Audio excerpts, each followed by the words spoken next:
আপনি 50 টাকা দেন।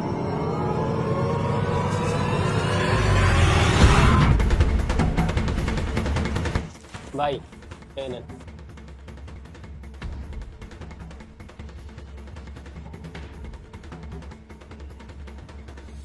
মহাজন, আমার পেটে অনেক ব্যথা করতেছে, আজকের দিনের মতো ছুটি দেন।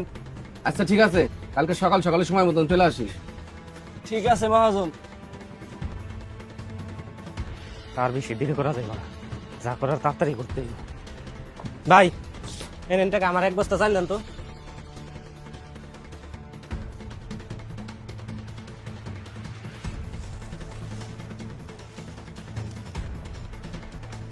ভাই দাঁড়ান।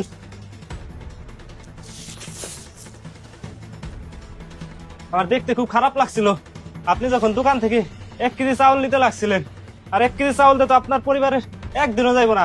ভাই আমার তরফ থেকে আমি আপনাকে 1 বস্তা চাউল দিলাম, আপনি মানা করেন না। ঠিক আছে ভাই দেন, কিন্তু এত বড় বস্তা আমি কেমনে নিবো ভাই? ভাই আপনি চিন্তা করেন না, আমি আপনার জন্য একটা রিক্সা নিয়ে আসতেছি।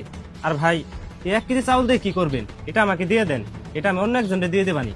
আচ্ছা ভাই ঠিক আছে, এই নেন। ভাই আপনি 1 মিনিট দাঁড়ান। যাক, 2000 টাকা চাউলের বস্তা দিয়া 50,000 টাকা হাতিয়ে নিলাম।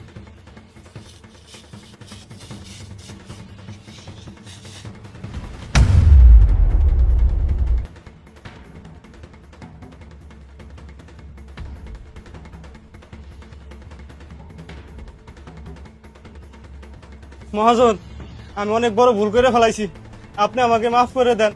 আমি টাকার লোভে ওই অসহায় লোকের কাছ থেকে এই চাউলের ব্যাগটা নিয়ে আইছি, কিন্তু এই চাউলের ব্যাগটা আমি যখন খুলাইছি তখন এটার ভিতরে টাকার পরিবর্তে পাতা ছিল।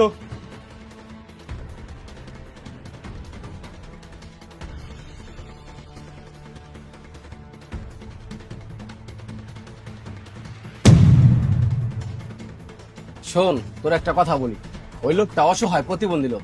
সে প্রতিবন্ধী থাকা সত্ত্বেও কারো কাছে 2টা টাকার জন্য হাত পাতে না। আমি তার গোপনে কিছু টাকা দিতে চাইলাম, আর তুই এরকম জঘন্য কাজ করে বসলি। কালকে থেকে তুই আর আমার দোকানে আসবি না। এরকম জঘন্য কর্মচারী আমার দরকার নাই, তুই আমার দোকান থেকে চলে যা।